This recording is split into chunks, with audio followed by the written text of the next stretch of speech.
السلام علیکم ورحمۃ اللہ وبرکاتہ۔ ناظرین محترم، آج ناموس رسالت صلی اللہ علیہ وسلم کے معاملہ کو لے کر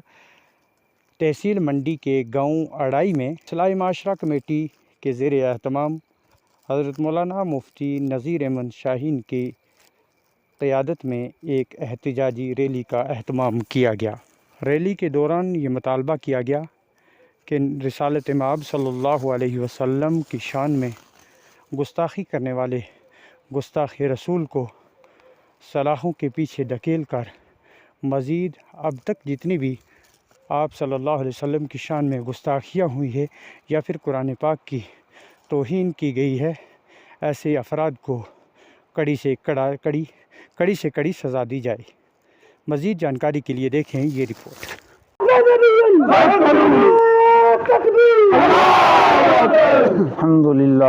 الحمدللہ رب العالمین والعاقبۃ للمتقین۔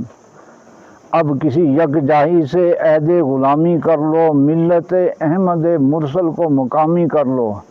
ہم پرامن طور پر یہ جملے کہہ رہے ہیں کہ ہماری غیرت کو للکارا نہ جائے۔ رحمت دو عالم صلی اللہ علیہ وسلم کے لیے ہماری جان، ہماری اولاد، ہمارا مال انسانوں قربان کرنے کے لیے تیار ہیں۔ جیسے کہ مہاراشٹر میں اس میرے ایمانی بھائی کی کوٹھی پر انہوں نے بلڈوزر چلایا، وہ یہی کہہ رہا تھا کہ مامور رسالت کے بارے میں جس نے غستاخی کی اس کو سزا دی جائے، لیکن وہ درندے، وہ ملک کے رہبر نہیں ہیں، وہ جو تماشا دیکھ رہے ہیں۔ اس وقت پوری قوم مسلم کو پوری انڈیا میں نہیں بلکہ پوری دنیا میں للکارا ہے، اور وہ 313 کی اولاد ہیں ہم، جن کے اوپر پوری دنیا اونٹ کر آئی تھی، سوچ کا گواہ ہے۔ تاریخ اس چیز سے روپوش نہیں۔ ہم پرامن طریقے سے انتظامیہ سے، یہاں کے ڈی سی اور ایس پی صاحب سے ہم یہ پرامن طور پہ کہتے ہیں، ہم جس نے انگریزی کے خلاف جدوجہد کر کے یہ ملک آزاد راجوں سے کروایا، ورنہ یہاں یہ دھوتی پرساد جو میں کرسی میں بیٹھے ہیں، ان میں سے کوئی ایک آگے بتائے جب تک ہمارے آقا مدنی جناب محمد رسول اللہ جو ہمارے مذہب کے بانی ہیں۔ بسم اللہ الرحمن الرحیم۔ جیسا کہ آج ہم بتاتے چلیں کہ ہم ایسے جمہوری ملک کے اندر رہ رہے ہیں جہاں پہ تمام مذاہب کو جو ہے جینے کا حق حاصل ہے، تو اس سلسلے میں چند روز پہلے ایک خبیث انسان نے جو ہے ہمارے حضرت محمد صلی اللہ علیہ وسلم کی شان میں گستاخی کی ہے۔ ہم اس کی بے طور الفاظ میں مذمت کرتے ہیں اور لعنت دیتے ہیں ایسے انسان پہ۔ آپ کے چینل کے مادھیم سے ہم یہاں پہ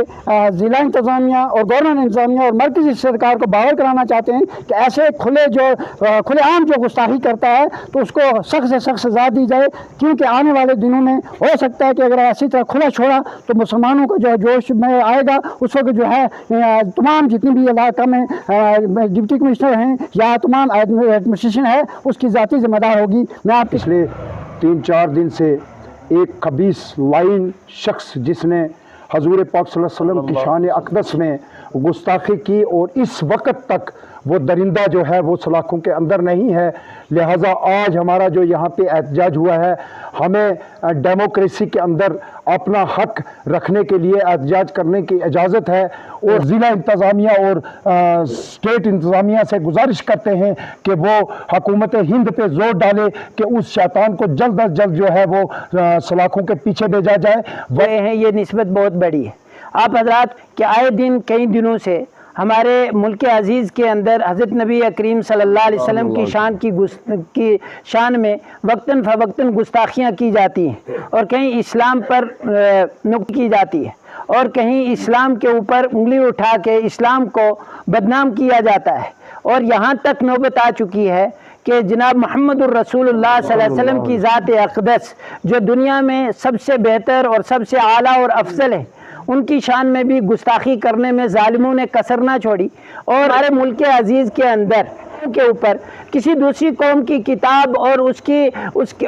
قوانین کے اوپر جو بھی انگلی اٹھائے گا، اس انگلی اٹھانے پر، اس تکرار کرنے والے پر اور اس سخت سے سخت کارروائی کی جب تک قانون نہیں بنتا تب تک یہ شرپسند اور لائن لوگ ایسا کام کرتے رہیں گے۔ ظالموں کو جو دن رات بھونک رہے ہیں، کبھی اسلام پر بھونکا جا رہا ہے، کبھی اسلام کی معزز کتاب قرآن کریم کے خلاف بھونکا جا رہا ہے، ہماری مساجد کو نشانہ بنایا جا رہا ہے، ہمارے مدارس کو نشانہ بنایا جا رہا ہے۔ حالت یہ ہے کہ ہم اف تک بھی کریں تو ہماری اف تک کوئی سننے کے لیے تیار نہیں، اور وہ حقیقت ہے ہم بھی کرتے ہیں تو ہو جاتے ہیں بدنام، وہ قتل بھی کریں تو چرچا نہیں ہوتا۔ کی کیا سزا؟ آج ہماری یہ مانگ ہے کہ جس نے بھی آج تک نبی صلی اللہ علیہ وسلم کی شان میں گستاخی کی ہے اس کو کڑی سے کڑی سزا دی جائے۔